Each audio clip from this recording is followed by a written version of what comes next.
Julia, testing. Can you hear us in Yep, chambers? Okay, I can perfect. hear you now. Yes, perfect. Thank you. Yep. Hey, Julia, as we're going through the meeting tonight, because you're remote, I tend to forget that you guys are up there. Feel free just to interrupt us, okay? Can do. Thank you so much. No problem.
Chair, it's 5:30 if you'd like to get started.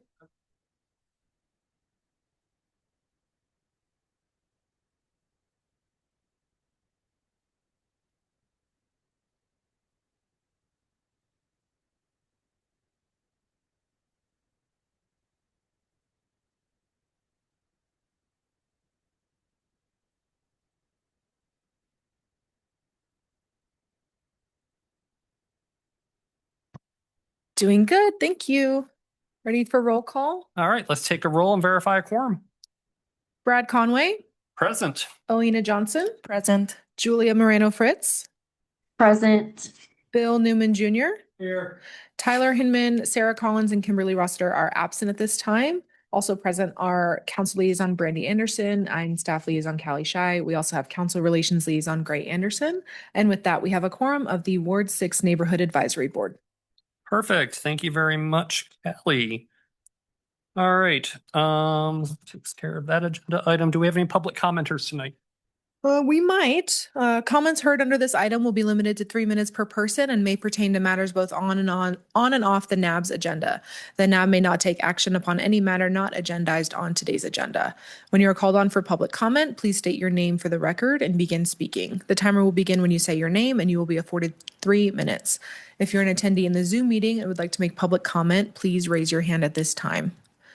We did receive one in person from Tracy Lane, but I spoke to her about Reno Direct for her concerns about potholes. So she's decided not to speak, but I'll add her public comment card to the record. Okay. With that, I don't have any other public comment cards in person, and I don't have anyone online with their hand raised. Okay. Tracy, just for 100% transparency of government, Tracy is my neighbor and a friend of mine. Tracy, what I will do is, in addition to getting you hooked up with Reno Direct, I have a contact down at RTC. So just for everybody watching, every street in Reno is not maintained by the city of Reno or by the county. It's kind of split. I know down in South Reno where we live, RTC is currently working to repave several of the streets. They're doing it in sections. I will reach out to our contact, unless anybody on the board has an objection to that, to find out what's going on. And I'll also get with you to find out what streets you're concerned about and see what purview they're under. Does anybody on the board have any objections to that? No? Okay. I just want to make sure I'm not overstepping any bounds. All right. Thank you. We need to get an approval for the agenda for today's meeting, which is February 2nd of 2026 for the Ward 6 Neighborhood Advisory Board. Chair, just if the board would like, I'm happy to move the staff liaison report to after the business items. So our guest presenters can present their items without having to listen through the staff liaison report, if the board doesn't mind. That's fine. So we're going to take item A6 and move that down to make it below C1? Yes, perfect. Okay. Does anybody on the board have any objections to that change? No? Okay. We'll make that change. All right. So I do need an approval of the agenda then, with the one modification that Callie just mentioned. I need a motion and a second. I motion for the approval of the agenda. I second. All right. Any objections? With no objections, we will go ahead and approve the agenda as it is laid out with the modification that Callie mentioned. I do need an approval of the minutes from the last meeting, which was held on January 5th of 2026. I need a motion and a second, please. I make a motion to approve the minutes from the January 5th meeting. Thank you, Julia. Second. I'll second it. Thank you, Bill. I have a motion and a second. Any objections?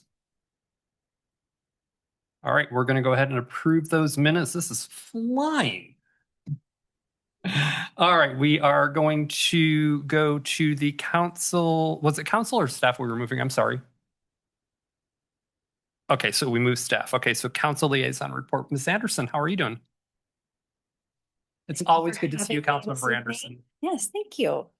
My report tonight is just kind of a call for participation. We have something really special happening in Ward 6 coming up this year in the public art area. So Cyan Park has public art coming. There's a 2% ballot requirement in NRS that when you build certain infrastructure, 2% of the cost goes to public art in that park or in that building and whatnot.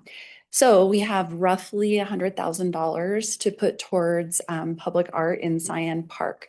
So the reason I'm bringing it to you today is I'm hoping that the NAB members will put on their thinking caps. Cyan Park is off of Veterans Parkway. Let me know if you're not familiar with where that is. We are going to be looking for people in and around that neighborhood that want to get involved with the discussion about what that public art piece looks like and represents. So at our next NAB meeting, actually the arts team is going to come and talk to you more formally about it. But I was hoping that you guys could start thinking about who you know in the community that would be, interested in that task force. So the plan is that the task force, after they come in March and present to us, they'll start looking for the task force. That task force will be informing artist selection. And then the artist will be selected sometime between June and August of this year. Hopefully installation of the art piece, depending on what gets chosen, mid 2027. So it's an exciting thing that we get to go through in Ward 6, and it'll be my first time with public art out there. So I hope you guys will bring your best candidates to the task force. If you can just hang out at the podium for one moment, Councilmember Anderson, a couple of questions for you. Number one, on the art piece, I'm assuming that needs to be outdoors. It's at the park, yeah. Yes. There's so nothing this, we all indoors need to there. think about art that can sustain being the elements. Two, do we have a board for arts? Yes, Okay, are we going to engage them? they're going to be coming here in, Okay, not the board, but the a representatives. representative of that Yeah. board. So we'll be working with them, which I think is fantastic. I want. And I'm the liaison on that board. So if you have any questions, you can. I bring them think to me. that is even better. Yeah. Also, and I think, by the way, it's kind of interesting for you that don't know, my mother was a curator of a museum for her entire career. So this is very interesting for me. So I definitely want to be involved in this. I do have a question for you, Councilmember Anderson. How many board positions right now on the NAB are open? There's 5. There's 5 open. And it's not required to fill them. It's not required. I know it's not required, but we're tight on quorum right now. And then we have 2 alternates as well that we need to fill? Yes, Okay, so total of 7. we have the opportunity to fill. Okay, so are you still interested in trying to get those filled? If the board feels like you would like some more candidates, I am happy to start interviewing. Okay. I think that would be something, I'll bring it up at the end of the meeting when I get a chance to actually open up for conversation. I do think we need to have that conversation because we are tight on quorum tonight. Yeah, Okay, just let me know. Thank you. I appreciate it. You're welcome. I don't know why I turned my mic off. I get to keep talking. All right, we are going to, I need my reading glasses so if I'm going to do this.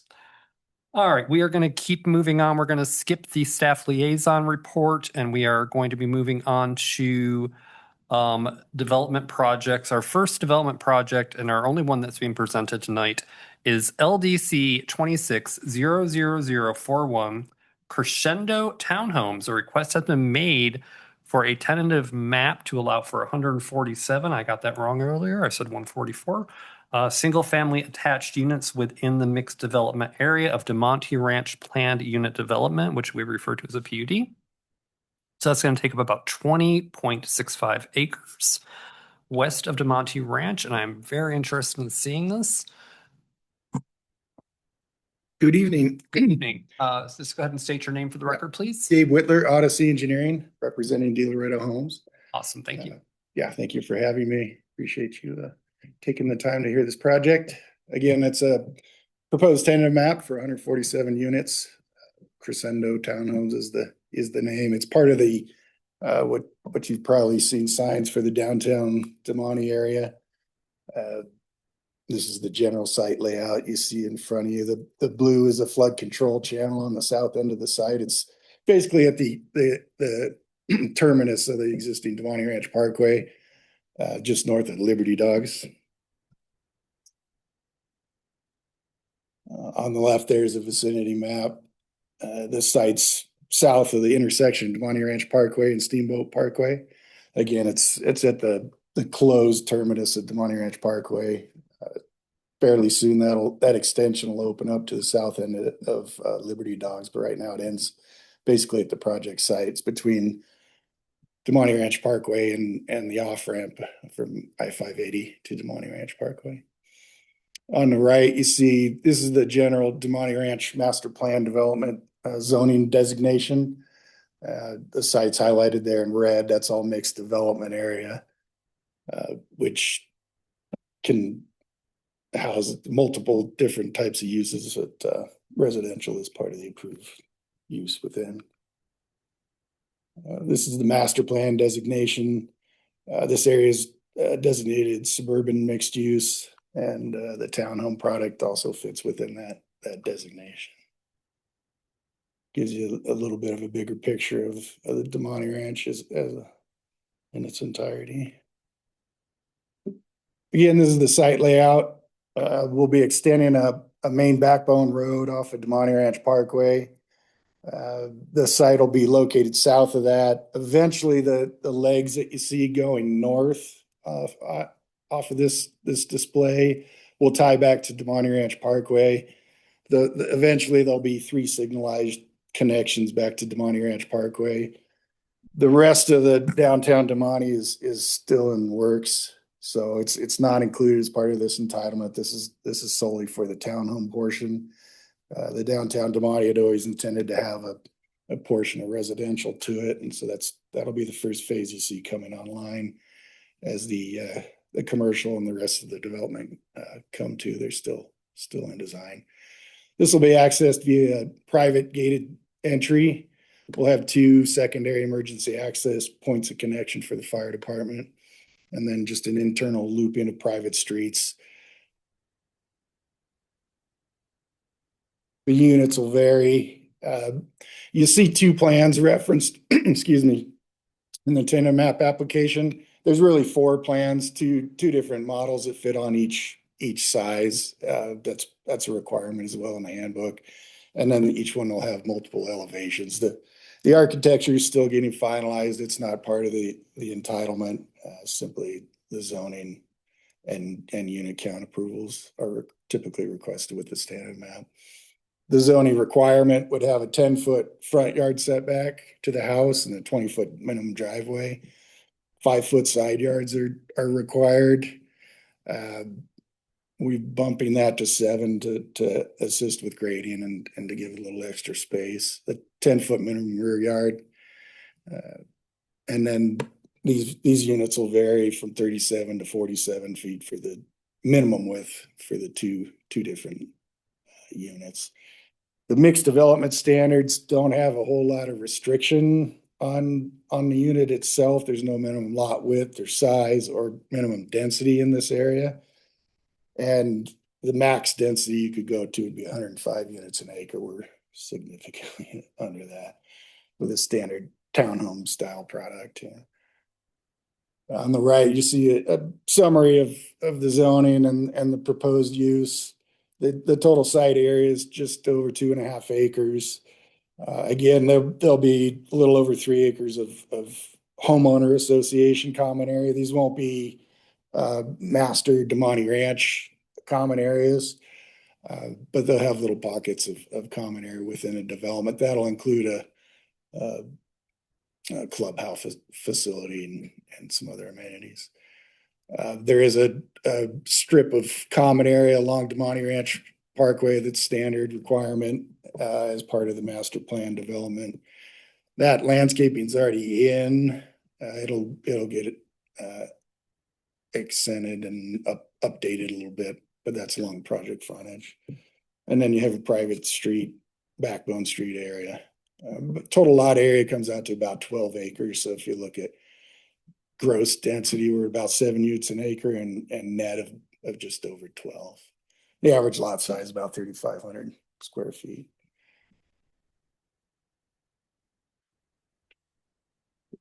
This is an overlay of the site layout on a fairly recent aerial. So you can get a feel for how it fits with current conditions. To the east of Damani Ranch Parkway, you'll notice there's existing multifamily development. On the north is still undeveloped, but that'll be where the rest of the town center is developed. And then on the west side, obviously it butts up against the off ramp. There's a fairly good buffer between the right of way and the actual freeway. And then on the south side, there's an existing Whites Creek flood control channel that separates this project from Liberty Dogs. You can see the campus is under construction in this photo. And this is just a bigger picture aerial, fairly recent aerial, so you get an idea how it fits into the community. The remainder space from the project's northern boundary up all the way up to the rest of Damani Ranch Parkway would be the rest of the town center. The roadway network there is rough, just to give you an idea of how it'll connect back at Steamboat Parkway at Double R, and I believe it's called Promenade, I think is the commercial entry into the existing town center. You see Home Depot and RC Willey there up to the northeast. And so that's the general overview. Again, this is a part of the master plan PUD. So typically these tentative maps are already all planned for utilities, infrastructure, that sort of thing. So everything's stubbed to the site as necessary. We just extend it on site and plug in the maps as they go. We're getting down towards the end of the master plan ranch, so there's not a whole lot left to develop out there, but this is one of the chunks.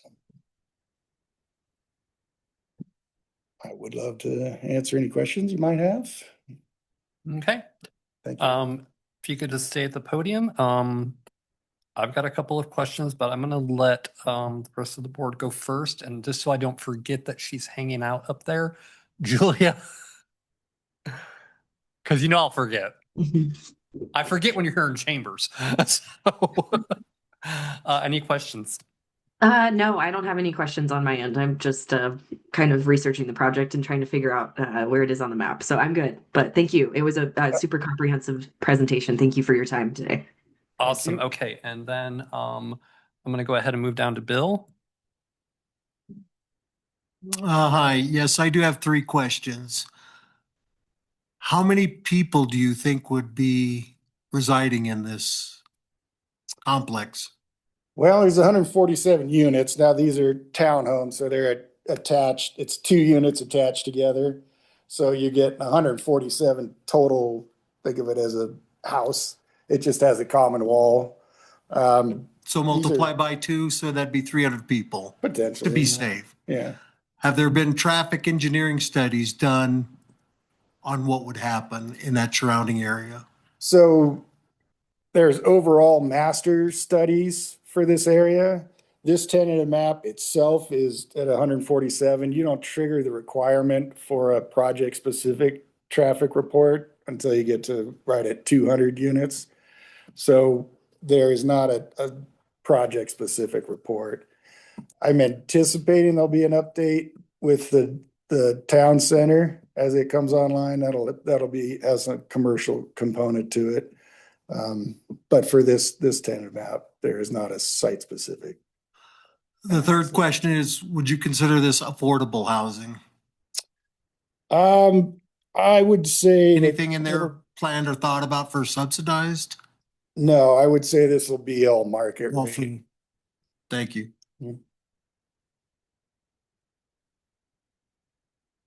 Ms. Johnson. Hi, Alina Johnson for the record. Thank you for your presentation, Gabe. Unless I'm wrong, is this right where the Liberty Dogs is right next to it? There's like a big demolition of, I think it was an old farm or something. Is this that demolition that I'm thinking of? Yeah, it's just north of Liberty Dogs. So if you, Yes.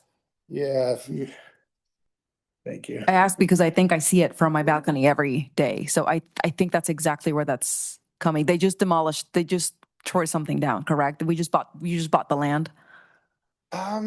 There hasn't ever been development on this site yet. Okay. This site's been vacant. It might be a little bit off, but I Yeah, I'm think trying to picture what you might be thinking of. where it's the sign where it says Damani Ranch, downtown Damani, Yeah, it is farther deeper in there, right? correct. Yeah, okay. Yeah. Now you will see some grading out there. They were using this area to stage for Liberty Dogs. So the area that shows up in color here is the site has some grading that's taken place. But it was all vacant land prior to that. Yeah, it was all range land, yeah. Okay, and this creeps up almost right behind Reno Tahoe, is it Tahoe Natural Cafe? The fire department and the cafe? Yeah, I don't know if I pointed. I'm terrible with geography. People in here know this, so I'm just trying to get a good view. Is But there a mouse pointer? I can try if you want to So- direct me. If you see the big pond, looks like. Yes. That's a Got it. detention mitigation for the whole Damani Ranch. So that's storm drain mitigation. Just to the north of that, yeah, right there. That's the Chevron and the Okay. restaurant and the fire station is right there. Yep. So that's Veterans Parkway and then Steamboat Parkway. And then Yeah, right above that is the RC Willie. yeah. Okay, correct. Yep. thank you for clarifying. Mhm. That's my only question. Just see the blue, just south of that, everything you see there, that's the Liberty Dog campus. Yeah, that's the north half of it roughly you see it on that picture. Did you have any additional questions? No, thank you. Okay, Brad Conway for the record. And I know this, by the way, I want to thank you. I've actually read your application, which was very extensive. So it's several hundred pages of delightful reading. So I want to thank you for being so comprehensive. And I know coming in front of us can kind of feel like an inquisition, and it's not meant to be. We are here to be the voice of the community and also to help Councilmember Anderson make qualified decisions. So I appreciate you putting up with all of this. Oh, yeah. Can you bring up that map again? And actually, I'm going to have you go back through your presentation. Bring up firstly the map of the actual community once that has kind of the zoomed in section of the townhomes. All right. One of my concerns is defensible space. When we talk about landscaping, what are we talking about for defensible space here? Well, I suppose, maybe, is it cleaner to look at? Maybe that, does that look? We can look at either one of those. I can get those in front of me because I have your application pulled up in front of me. I'm very confused because there is green space, which is obviously space that, if not maintained properly, becomes burn space. I think whenever we have a situation where we have this many units in this tight of an area, we need to be looking at defensible space. So starting on the south, the light blue you see there, that's literally wetland flood control. That's creek. It's part of White's Creek. It's wet all the time. Just to the north of that will be a maintenance access road for flood control purposes as kind of a buffer between the existing flood control channel and the site. The green that you see in this will be patches of internal common area, and they're typically zero scape. So it'll be a DG with, you know, trees and shrubs, that kind of thing. Maybe a little pocket of some turf for dog areas or something to that effect. But they'll be essentially a zero escape buffer. There's another buffer on the west side. It'll have some drainage to it between the freeway and the back of the homes. And then on the north side, you've got the main entry road with a formal landscape that this will all be maintained by an association. So it's not up to any one person to maintain that. And then the tan is all lots and houses. So that's, that'll be your typical house type. They do use a vinyl fencing typically for lot line fencing internally. They don't use a wood product. On the east side, obviously you got the large Demonte Ranch Parkway, and then the darker green is the 30-foot. And that is the Demonte Ranch Trade Center landscape. So all the landscaping you see along Demonte Ranch Parkway and Steamboat Parkway, basically up to where it crosses Steamboat Creek, is maintained by the master association of the Trade Center. So. Okay. All right. I think the reason I'm asking this question, or the reason I'm kind of pressing a little bit on it, and we might be able to get around this another way, is that there is a lot of concern in the community, especially with the recent fires that we've had. I know this past summer there was one, and thank you, Councilmember Anderson, because she was literally texting me, and it was within a few blocks of my home. And it's when they happen, you'd have no time. So I see something like this, and my only concern is this could go up really quick. Yeah. And it could be 144 families very tragically losing their homes. Are there going to be sprinkler systems inside these townhomes? Is that part of code? No, these are small enough. They do not require a sprinkler system. There's multiple forms of access, so you're not up against long cul-de-sacs. So you have one entrance exit onto a thoroughway. Yep. I'm just going to say it. That's just a bit of a red flag.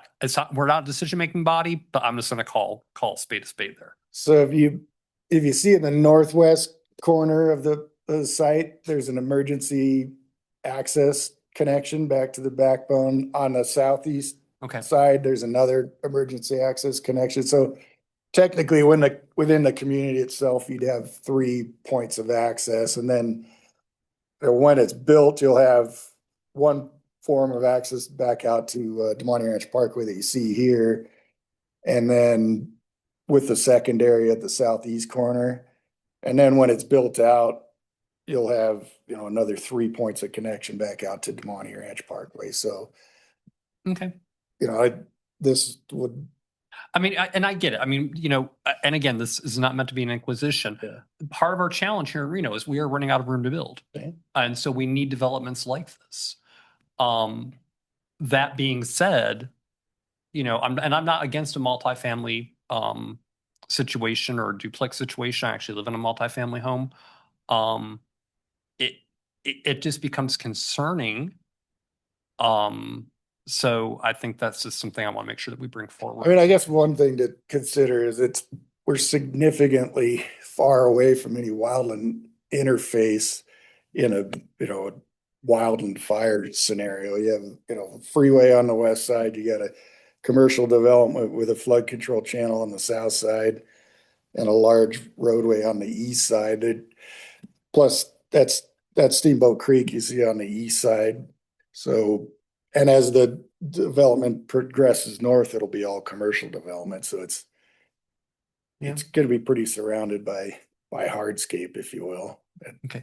And I didn't notice anywhere in your applications, you don't have any elevation buildings. Of the buildings. No, the architecture's still in the works. So. Still in the works. Okay, so we'll look forward to seeing that. Let's move on to my second note of comment. Right now, this is basically a floodplain, correct? No, the floodplain is contained to that, basically the blue that you see there.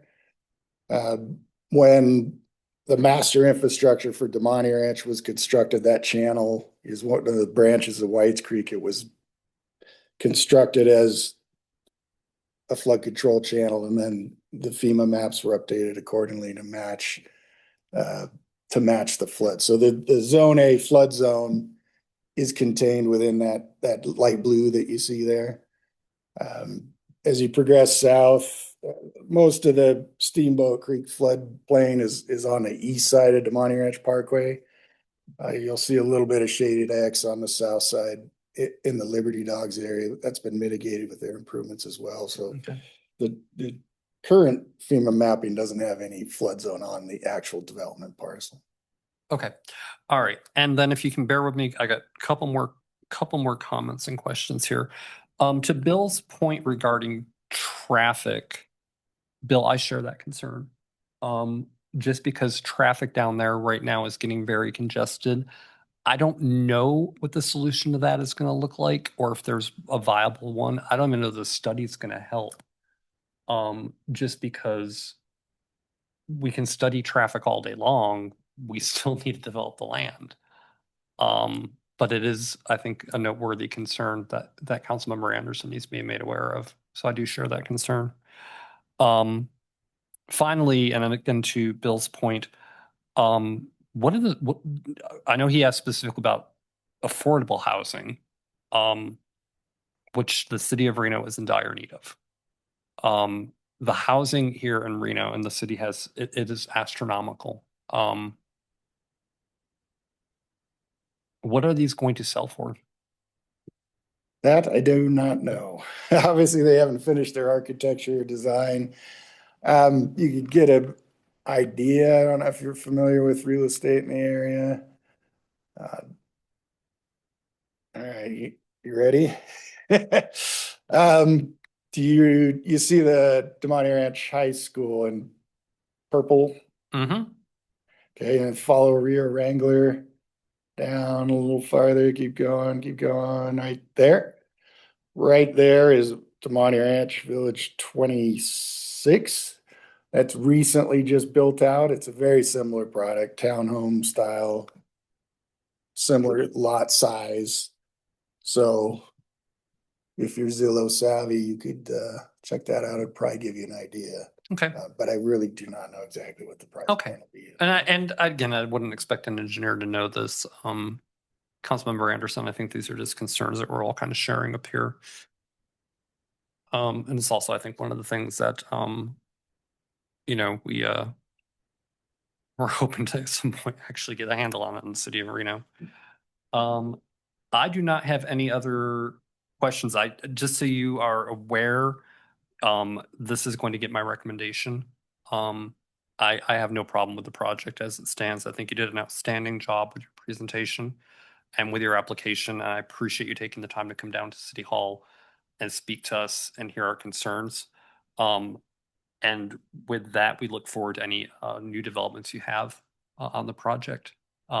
Before I let you go, I'm just going to make sure that there's nobody else on the board that wants to ask any additional questions. None. Thank you, Mr. Whitler. None? No, Julie? I'm good. Thank you. Okay. All right. So, Mr. Whitler, you're free to go. Thank you very Well, much. thank you very much. Appreciate the time. Thank you. Thank you, Gabe. All right.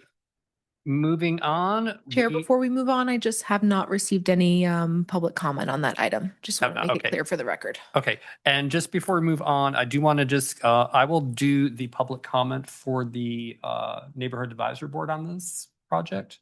Do you need that? Gotcha. So before we do that, I'm going to do what I normally do and just pull the board very quickly.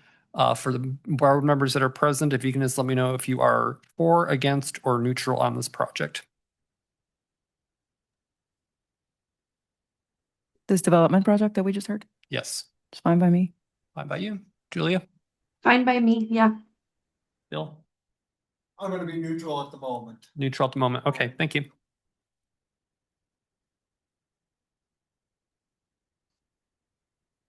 Okay, and just for the record, that came out to be 3-4 and 1 neutral. All right, perfect. Thank you. All right. And Callie, I will get you public comment. When do you need that by? I think end of next week will work for me. Same goes for the project review worksheets from the rest of the board.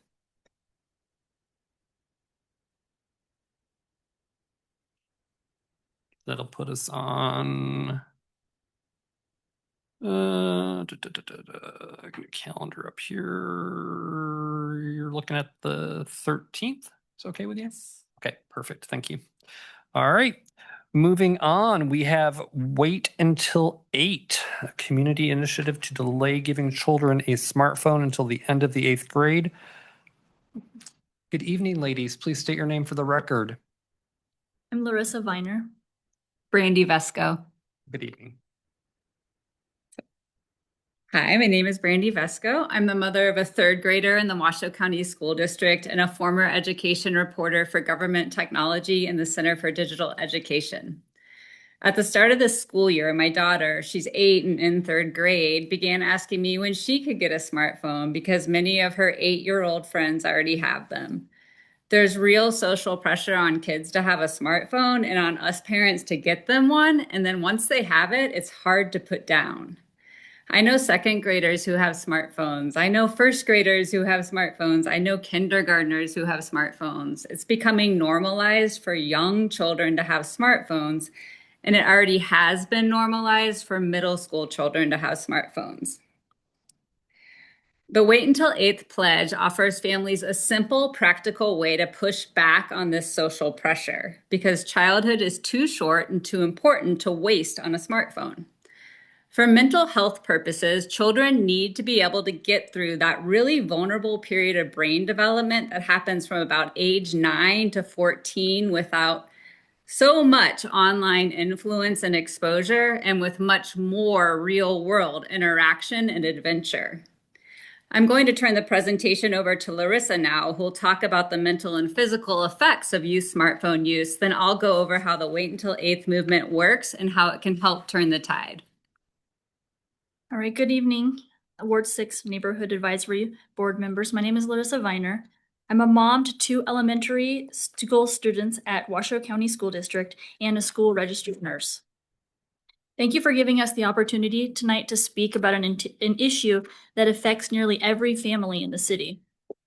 Almost all children ages 13 to 17 report using social media, with more than a third saying that they use it almost constantly.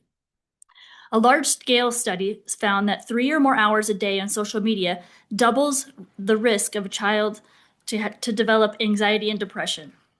The average amount of time kids in this age group spend each day on social media alone is 5 hours. Adolescents are undergoing a highly sensitive period of brain development. Social media companies leverage this sensitivity to keep our kids online longer. But frequent social media use during adolescence has been linked to changes in the amygdala and the prefrontal cortex. Have you ever felt like you couldn't put your phone down? This is no accident. The tech industry designs apps and social media to keep users hooked because the more time they spend scrolling, the more money these companies make.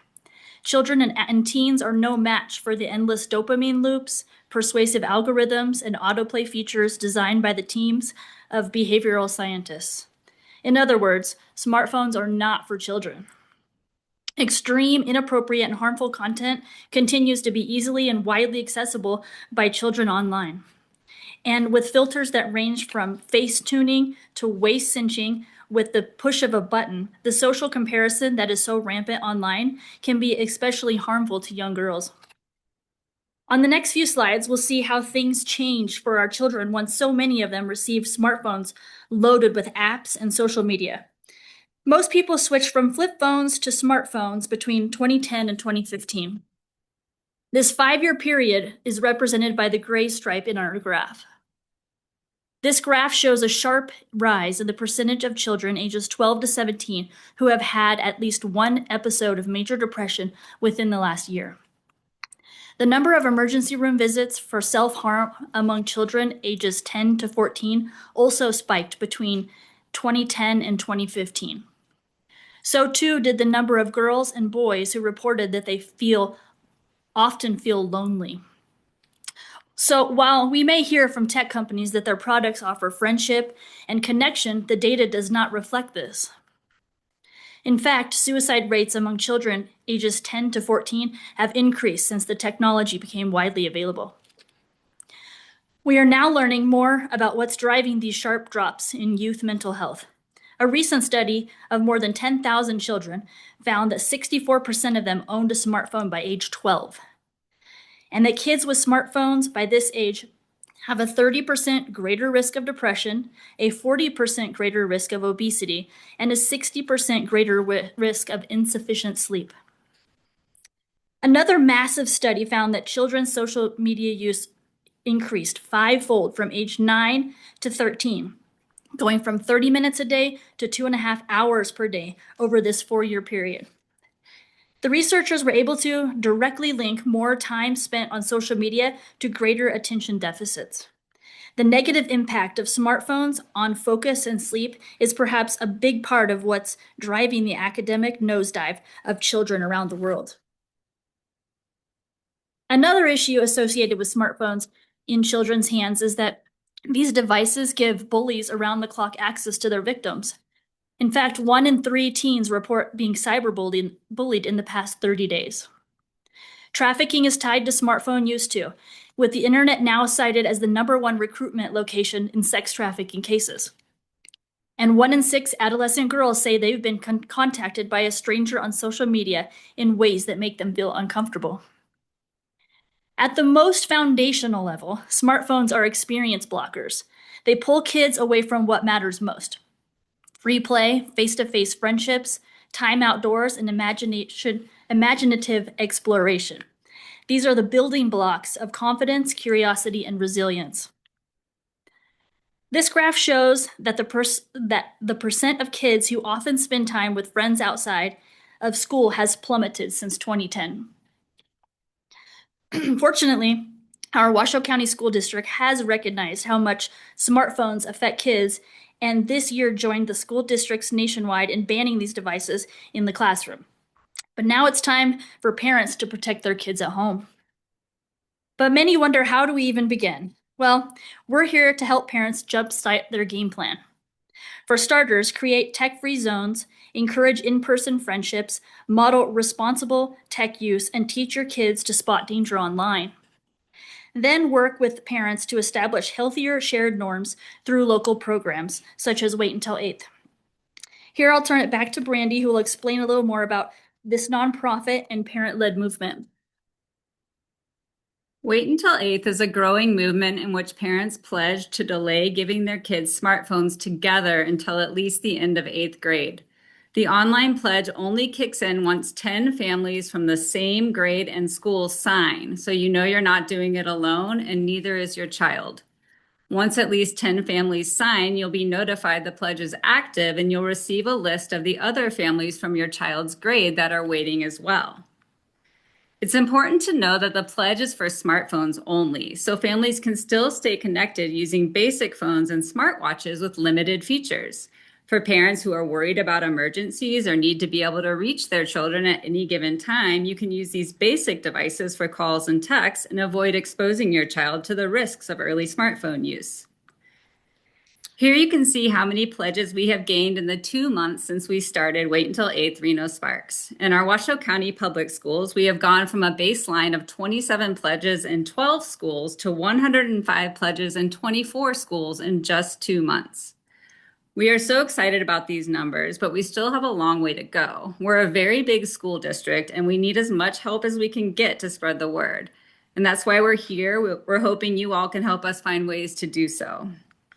And we are more than just this pledge. Once families sign on with us, or even if they don't, they have access to information and resources on how to talk to kids of all ages about the issues associated with smartphones. On the Wait Until 8th website, there are family conversation guides, app reviews, step-by-step parental control guides, and other tools to help families navigate parenting in this tech-heavy but guardrail-light time. And here we see another one of our resources, practical steps parents who've already given their kids smartphones can take to dial things back and make the smartphone as safe as possible for their children. Number one being to keep the phone out of their bedroom at night. Lastly, these are links to all the data we discussed in these slides, and these are some recommendations for additional reading. I'll be posting our contact information momentarily, so if anyone wants a copy of these, feel free to reach out. As far as our upcoming events, on March 23rd, the City of Sparks will introduce a proclamation in support of Wait Until 8th, and we will host a documentary about youth smartphone use, followed by a community discussion at Sparks City Council chambers on April 14th. We also have numerous school events scheduled in the coming months. Here we are pictured at Double Diamond Elementary School Math Night last week, where in just 1 hour, the parents of 22 children pledged to delay the smartphone. We would love a proclamation from the Reno City Council, as well as a documentary screening and discussion event here in Reno. And our team is available to table any school or community event. Please reach out to us if you're interested.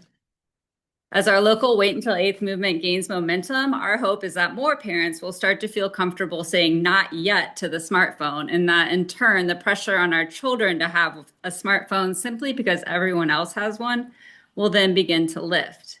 The more families that support this initiative, the bigger difference we can make for this generation of children and the future of our community. Thank you. Ladies, thank you very much. Actually, I'm going to have you stand right there for a second. You are actually talking to one of the right people for your initiative. I happen to work in technology, and my focus in technology is education. So I work for a company that develops student information systems. So I understand the concern, and I applaud your initiative. I actually don't think it's just 8th graders. I think it's all of us could probably spend some time putting our phones down, especially when we're driving, which I do not do. So, but I do want to give you some applause for just going forward and taking care of that. So thank you very much for doing this. If there's anything that the Ward 6 Neighborhood Advisory Board can do to assist you, please let us know. Staff will let you know how to reach us. But it's a big initiative. Right now, I'm actually just happy. What are they doing now with in the schools? Or making the kids put the cell phones in those little. It's just away for the day, so it varies school by school what they're actually doing. Yeah, and I think that's fantastic too, because they can be very distracting, and they don't. I'm not saying that children shouldn't have a cell phone. I'm just saying they should maybe be focused on other things. I didn't have this problem when I was growing up. I'm old. So, anybody else have any comments? Hi, Bill Newman for the record. I have 2 questions, or 1 question, 1 comment. I noticed that your brochure answered my first question. This is a nationwide movement rather than just a local one. My question is your name, Wait Until the 8th grade. Why not the 6th grade? Why not the 9th grade? Why not the 11th grade? Why not till after graduation? Thinking about myself growing up, I never had an answering machine. I was one of the first houses on the block to have push button phones. And I grew up, and look where I'm at today on the Neighborhood Advisory Board of Ward 6.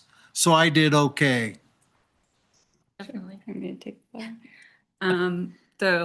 The reason we say wait until 8th, one, it rhymes. Two, it's till at least the end of 8th grade. We just thought it was a reasonable line in the sand to draw. Trying to ask people to wait, forever till college, we feel would have been kind of a tough ask for parents to sign that pledge. We feel like waiting till at least high school is reasonable. Also, that period of brain development from age 9 to 15 is super vulnerable. Like if you think about it, if you try to learn a language in that window, it could happen real quick. But at a certain point, you sort of lose that. Just a very impressionable time of brain development in those elementary and middle school years. So we want to have them outside playing and interacting and not staring at screens. Ladies, it's really fascinating, Bill. I'm giggling just a little bit about the answer machine comment. Because I can remember we were, I think, the first family on the block to get an Atari, and our family room was just every afternoon after school until my parents put a stop to it. And I used to get like this Atari hand. Boy, I could play Space Invaders like there was no tomorrow. So I think there's a couple of things here is that we always have to remember, it's not always the children that are at fault. I mean, sometimes it does take good parenting. And so anytime we have an initiative like this, I'm going to be for it. And also just coming forward, that takes bravery. Nobody wants to do that anymore. So you guys believe in something, you took the time to come down here. And again, if there's anything we can do to help you with your initiative, I'm more than happy to make that effort. I wish you the best of luck. Thank you. Thank you. Anybody else, Julia? No, I don't have anything to add. I just think it's a great initiative. I think staying off social media is great for anybody at any age, but especially for children. Kids should just be kids and they should just be worried about being kids. So I totally support this initiative. I think it's great. Yeah. Thank you. Hi, Alina Johnson for the record. I might be the devil's advocate here. I like a little more neutral of a stance sometimes. I'm also the younger one on this board, right? At least present in person. And I've looked through the information that you provided. I have a degree in behavioral health. I don't have children. I have helped raise myriad children. I like to stay more neutral. I like the information that I saw, the links, I went through them, and a lot of the research was about 10 years old, and that's kind of old. It's just old for me. I like research that's a little newer. You did provide newer research today, but the links that I clicked on the website were pretty old research. On the national website? Mhm. Oh, okay. Yeah, I just looked at that. You did provide much better research This today. is all, at least in this presentation, as current as we could get. Yes, the NIH one was the more current one. And some of the information, the links that you provided did have research, but the research was more like about overuse of of smartphones or misuse of smartphones, which of course we don't want misuse. I don't know if I would like to see more of an initiative to, I guess, help children, and you touched on this towards the end, help children understand the dangers of smartphones. But I'm going to say that if we don't teach them smartphones right now, AI is going to eat them alive.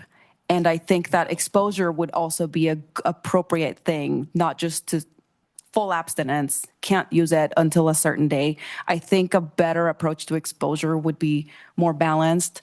I get that I'm the devil's advocate here. I grew up with technology. I do believe in having, and whenever I have children, I'm going to throw all the books I can at them, physical books, but also, struggle with my own parental things that I don't know yet of how to navigate that. I just like a little more neutrality. I'm for it in general. I think we don't want to paint smartphones as just something horrific for children. I know parents who have children who do use them with locks, with parental restrictions, within a certain time frame, and I like that idea way better. Right. If a parent can, it's almost a second job for a parent once the kid gets it. So if you're willing to take that on, Of course. but a lot of parents aren't, and then you're up against an addictive interface. Yes. So And the they're kids purposely they want it. They're fighting you for it Yeah. once they. It becomes have a battle every single It day. does. You give your, because I gave my kids iPads, and since we've taken them away permanently, their behavior is way better. Like it's kind of like taking away someone's drug of choice. You're like, no, you can't have this. And they're like, yes, we need it right now. We have to watch our TV. And you're like, no, you don't. I get that not everyone has the privilege to have at least one parent at home. My parent was highly educated with a degree in clinical psychology. So I understand that not everyone has that privilege. I did reap a lot of the benefits from that education and that level of privilege. I would like to see also more of that initiative towards a more holistic approach with parents, with education, with schools, with everything. Does that make sense? It does. Yeah. We're just trying to problem solve in the moment because our kids are out there right We're now. putting out this fire right now. Yeah. I can't. I understand. For all the 2-family homes with high education and. I understand. Yeah, And we're this putting out the fire. General, I don't know if you know this, in 2023, the Surgeon General put out a warning against social media use in teens and mental health right now. And we are seeing a lot of mental health issues in our kids. And it just kind of goes along that line of when they started using these apps and these devices all the time. So the Surgeon General warning said, and it kind of has been swept under the rug a little bit. Like, it's on a pack of cigarettes, right? The Surgeon General says this is dangerous for you. And so the Surgeon General does say that social media is bad for our kids. And we don't really have a lot of time to wait it out. We either take it away or Right. we just keep going with it, and our kids become an experiment. And they kind of are at this point. We don't know the long-term effects of social media use. We don't know yet. I do want to say something just for the record. Number one, and this goes for every board member, I love it when we don't agree. This would be the most boring meeting if we all agreed on everything. So it is okay to have a difference of opinion on this dais. That is a point, and that is why Brandy Anderson appointed us. Councilmember Anderson appointed us because we all have individual opinions on things. So that's the first thing I want to say. Secondly, one of the things I do 100% agree with is that this is a huge avenue for trafficking. Callie, can we get them? We have a whole team at the police station that manages or helps with trafficking, do we not? I do not know off the top of my head, but if that's what you're asking, to have RPD connected with wait until 8. Yes, that is exactly what I know. We have a trafficking team because they're always on the news. And so if you've never met Police Chief Nance, she is a delightful woman. And I think she would probably, I know she's working on community outreach right now. I think she would be very interested in getting you connected with the trafficking team. And I'm not sure if there's an opportunity for coordination there. You're not going to have, obviously everybody on board with this. Okay. I would, my only recommendation, you keep it nonpartisan. This is not a partisan issue. This is a nonpartisan issue. And be respectful. If a parent says, no, I want my child at 4 or 5 years old to have a smartphone, okay, just move on. Yeah, it's completely optional, totally voluntary, just trying to create a support system for that. Because I think it's just getting knowledge out there. And I like that you're not backing up your knowledge with fact and studies. And it's hard. You just admitted. You just admitted we don't have the studies yet to say there's a direct link between social media and depression. we're just starting. They're starting to roll in now. The big ones. Again, Yeah. I think you've got some opportunity. Ladies, I do want to thank you very much. If nobody has anything else, I will go ahead and wrap this one up. I will say I did a lot of stupid stuff when I was younger on the internet. The world did not explode, but I am right there where See, I just got to do. I didn't we have the internet, started so to I use did, it. and I did it just in general. I don't know about the rest of Thankfully, you. most of it's I'm not gonna recorded. pretend that you gauge the age of people on the board. I just can tell you, I didn't have the internet, and I just did stupid stuff in my neighborhood. It's a good initiative. We appreciate it. Thank you so much Thank you. for your time. Thank you, ladies. Okay. I believe we are going to be skirting over now to the staff liaison report. Yes, we are. Thank you, Brad. I'm gonna share my screen. So our normal reminders today, and then a short training. Okay. Our monthly reminder about Reno Direct, the city's non-emergency service center. They're available Monday through Friday from 9 a.m. to 4 p.m. via phone and 24 hours a day online. So just like our great almost public commenter today, Tracy had some concerns about potholes. So I got her connected with Reno Direct. The maintenance team is usually pretty great about responding to those types of inquiries. So always want to make sure the public and the board is aware of Reno Direct.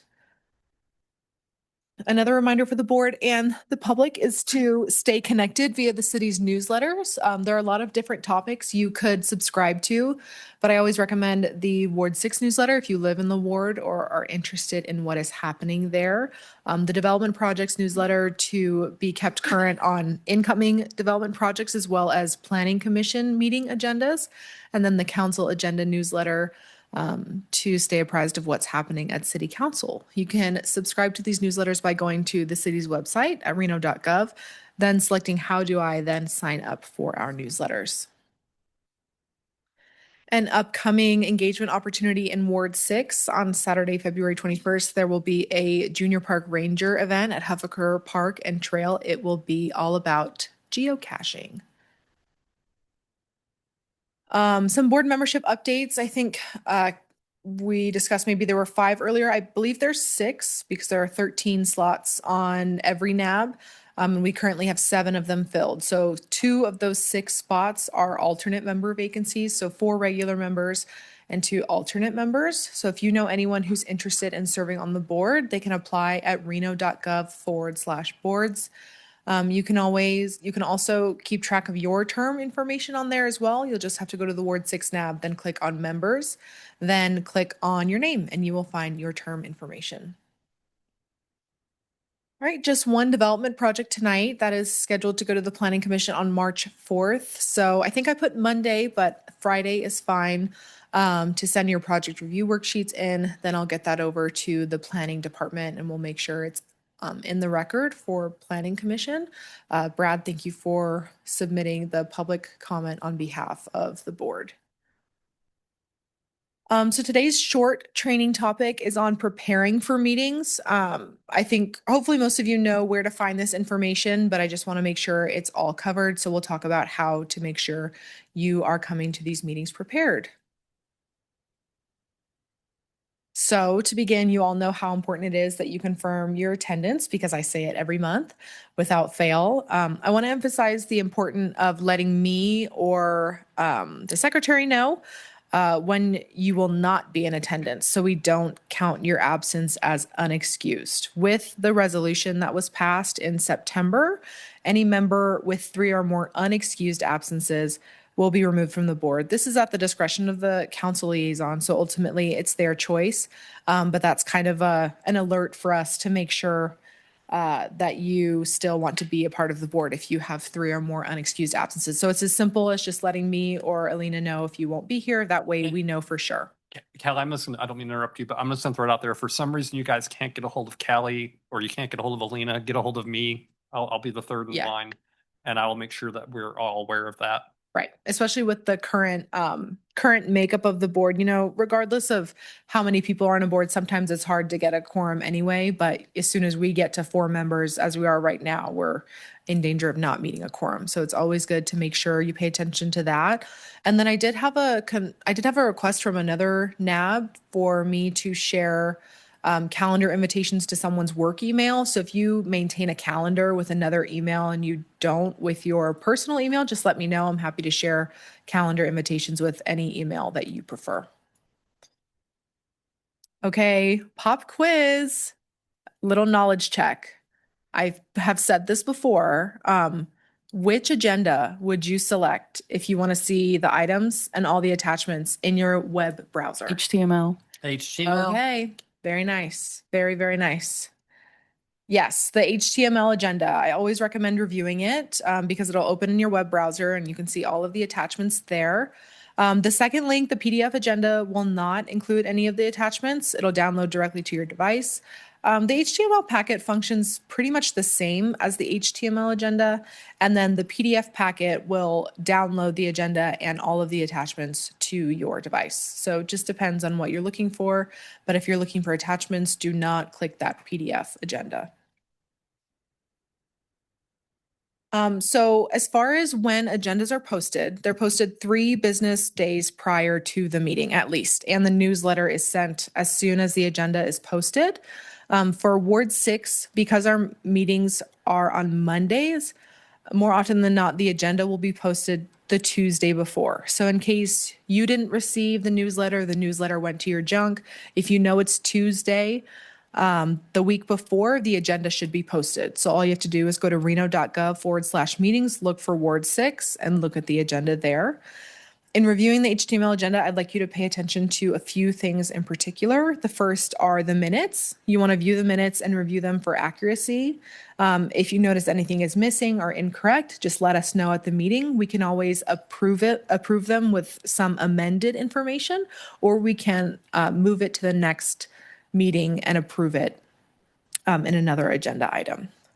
For development projects, it's a good idea to read the description. If you are looking for a broad overview, you can view the newsletter. Even if it came out a couple weeks ago, you can always go to Reno.Gov, and it'll be kind of nested within the development services pages.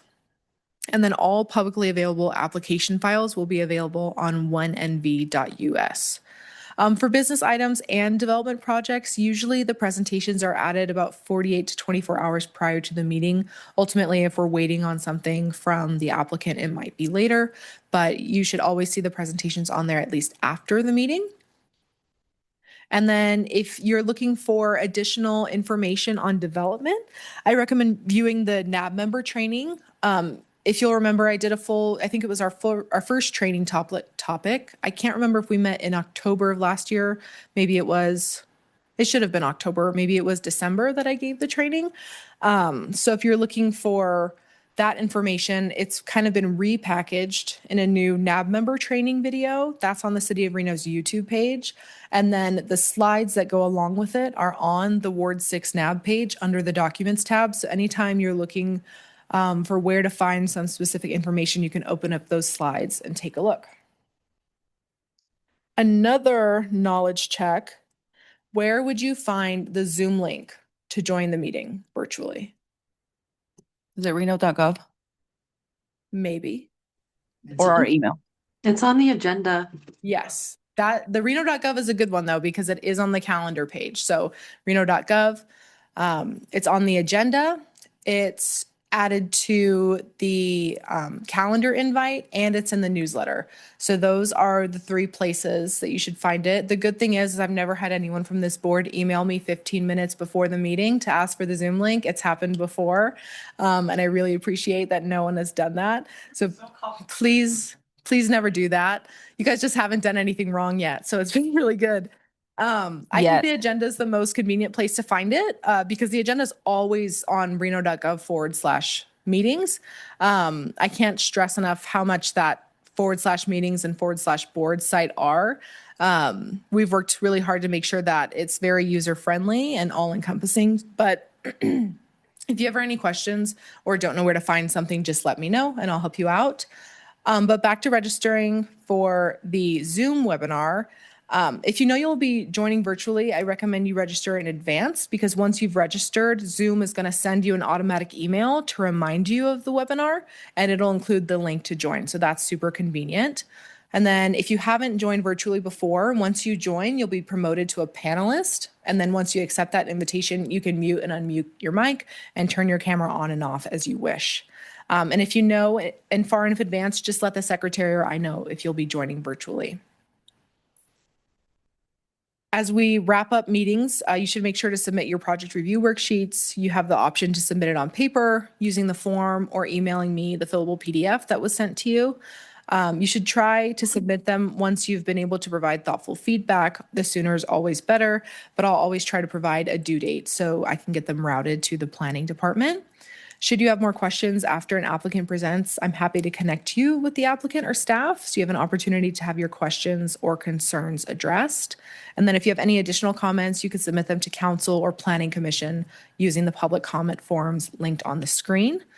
And then the day following the meeting, I always upload the Zoom recording to the City of Reno YouTube page. So if you want to look over what happened and just keep yourself fresh of the meeting, that's where you'll find it. With that, that is the end of the training. Coming up, we have Planning Commission this Wednesday, City Council next Wednesday, and our next NAB is on March 2nd at 5:30. With that, happy to answer any questions, or if you want to see, if you've never looked at the 1NV site and you want to see what that looks like, if you want to look at Reno.Gov/meetings or boards, I'm happy to take us through a brief tour of those sites. But Hey, otherwise, happy to Kelly, answer any while questions. we are on your agenda item, we got a bunch of cancellations and then a bunch of re-invites. Yes. And it was a little confusing. Did you get my follow-up email that said disregard all those cancellations? I'm sure I got it. I might have. Okay.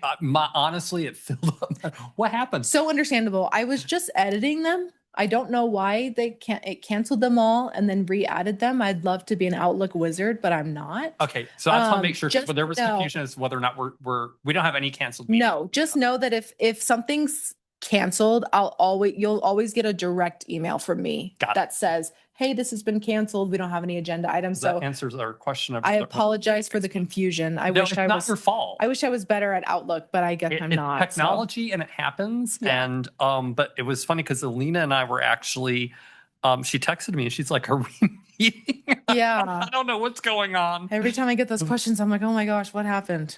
Okay, anybody have any other questions for staff? No, none on my end. All right. That brings us to board, commission, and committee member reports, announcements, discussions of future agenda items. The only thing I want to talk about really quickly here is a topic that we brought up earlier, and that is the fact that we have available seats. Councilmember Anderson did say she was willing to start interviewing. Staff, do you know if she has applicants in the pipeline right now? Yeah, I do know. We keep applications on file for about a year. So I do think I compiled a couple applications today. Okay. I know there's a few. Okay, so I guess the question here is whether or not we want to have staff ask Councilmember Anderson to interview. We barely made quorum today. So in order to make quorum, just so everybody's clear, we need half plus one. And we barely made quorum, which could have derailed this meeting. When we derail a meeting, it sends everything haywire because we wind up kicking cans down the road, which adds to an agenda at a future meeting, which makes the meetings incredibly long. We all get tired. We all get cranky. Let's just call a spade here. So do we want to ask staff to have Councilmember Anderson interview a couple more people? Alina Johnson, for the record. I don't see the problem with that. If we grow our board, we need more members for a quorum. So Yes, it is like it's kind of a double-edged sword. So as we add more people, the quorum gets higher. So it doesn't actually Right. change. The percentage of people needed, it doesn't So actually if change. we had a full board, if we had 11 regular members and 2 alternate members, we'd take a quorum of the 11 regular members and we'd have to have 6. That quorum would be 6. I didn't think about that. So it's happened. Math. Yeah, it's happened before where Not we've good had a math. fuller board and we haven't met quorum. Things happen. That's why I just ask that people, check their calendars and make sure we know before we post an agenda. Because something like tonight, where let's say we didn't have a quorum, that project that came to us, they would be able to go to Planning Commission without coming back. So we would offer for them to come back, but they wouldn't have to because they were scheduled. And that's agendized? I think that's a little bit of my concern is we have the opportunity to miss our ability to make a public comment, right? How do alternates sit? So an alternate would fill the space of a regular member if we needed to meet quorum. So if we had a full board, 11 people, our quorum was 6, and we were going to have 5 regular members, one of those alternates could sit in for the regular member and we would meet quorum. Okay, so then we could do, if we're looking at this from a mathematical standpoint, is we could ask Councilmember Anderson to fill in an alternate position, that would not increase our quorum count, correct? It would not, no.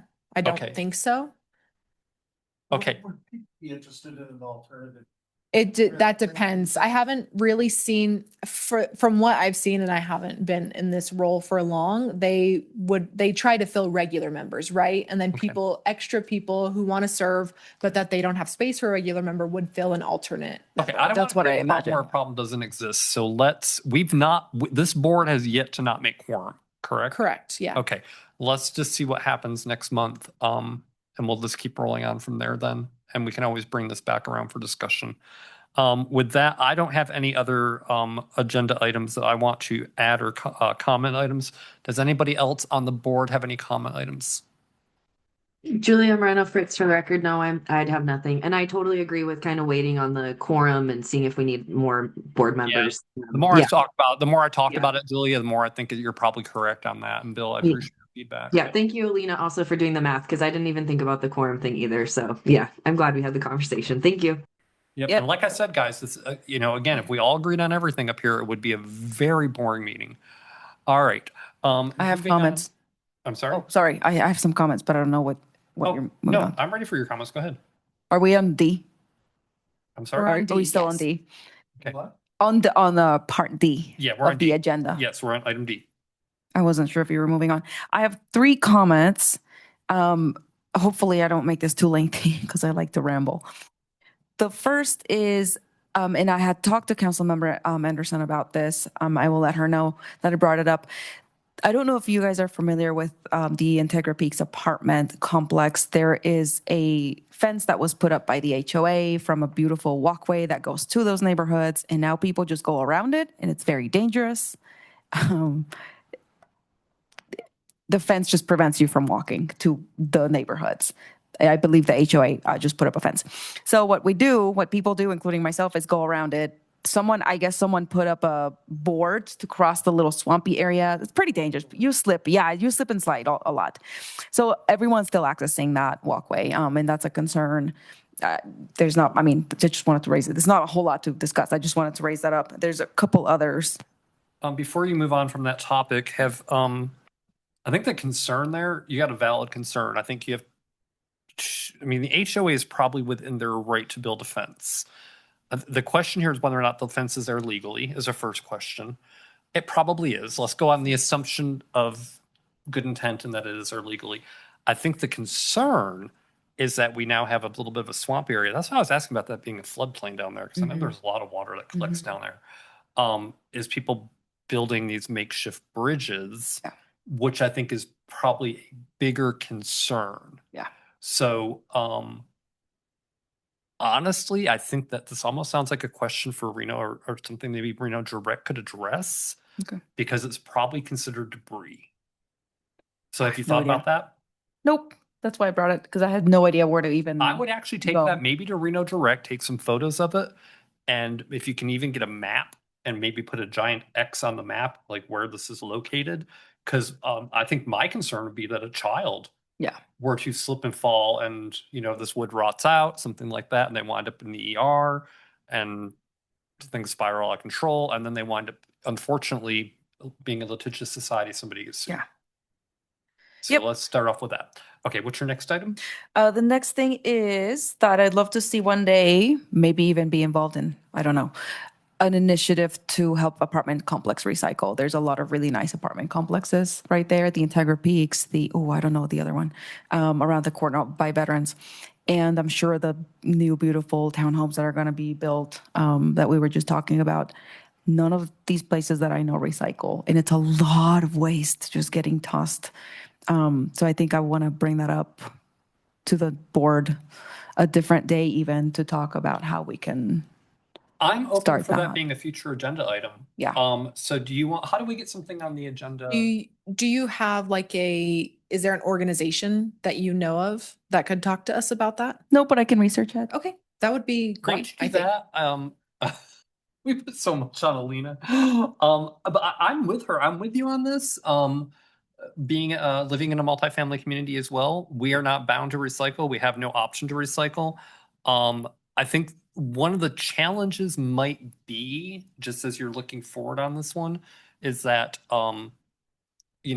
space is always going to be a consideration. But I think it would be something to look into. Other states do it, and that might be another Sparks place. recycles. Nice apartment complex in Sparks recycle. Well, and just I think just look at other communities, not even necessarily within Nevada. Always go outside Nevada. When they were talking about light rail here, I brought up Texas. So always bring that. Yeah, Always waste management should be able to pick it up too. That's usually who. And for what they charge us, they really should. Okay, what's next? Just saying. I agree. The other thing was that my friends who live between the Fleur de Lis apartments and the Veterans like Parkway, so like those bigger neighborhoods with homes, they brought up a concern during the snow season that apparently no cul-de-sac ever gets plowed. And I thought, well, we should maybe come to the NAB and tell them. So I did that for them. I don't know what else there is there, but that was a concern that they said, because we live in a cul-de-sac, it never gets plowed. And I said, yours? And she said, none of them. It's never been plowed. Okay. So I thought I would bring that up and see what we can discuss. I'm going to entertain this for a few minutes. Does anybody know who is responsible for plowing streets? I'm assuming that is the city's responsibility. I know we have I think there's an interactive, I don't know what you would call it, snow road map that the city maintains. I know city manager Jackie Bryant promoted it during the snowy, the short snowy season we had. But there should be a map on the city's website that kind of delineates which roads are maintained by which entities. So I wouldn't know off the top of my head, what the rules are about going into cul-de-sacs or that kind of thing. But I would start there and just kind of go street by street, which streets are that, they're talking about. And then if there's concerns about city-owned streets not being plowed, I know there are maybe some specific resources for that. Again, Reno Direct is always a great place to start because they're going to route it to the department that is responsible for it. But that's where I would start there. And I think that's a great point. I mean, obviously, here's the thing. Everybody, when it snows, my mom is the same way, by the way. She lives in upstate New York, and they just got hammered up there. And she's like, they haven't plowed my street yet, and it's 1:00 in the afternoon. I'm like, yeah, well, you also have like 8 feet of snow. So every street can't be plowed immediately, but every street does deserve to eventually be plowed. The other thing you could possibly do here, Bill is smart enough to know that it's public works, which I wasn't smart enough to know. Maybe even just call Public Works and say, is there a reason this cul-de-sac doesn't get done? And I love the fact that you're actually talking to your neighbors and doing community outreach. I think that's so important for members of this board, because we don't just sit up here and operate during the hours that we're meeting. We're operating all the time. So, all right, perfect. Thanks. Okay. Is there any additional public comment, Callie? I have not received any additional public comment. We do not have any participants online who have their hand raised at this time. Okay, perfect. All right. With that, I am going to go ahead and make a motion to adjourn the February 2nd, 2026 Ward 6 Neighborhood Advisory Board meeting. Julia Moreno Fritz, I second that motion. All right, I've got a motion and a second. Anybody opposed? We got that done in just a little over an hour, guys. Congratulations. Thank you. See you next month.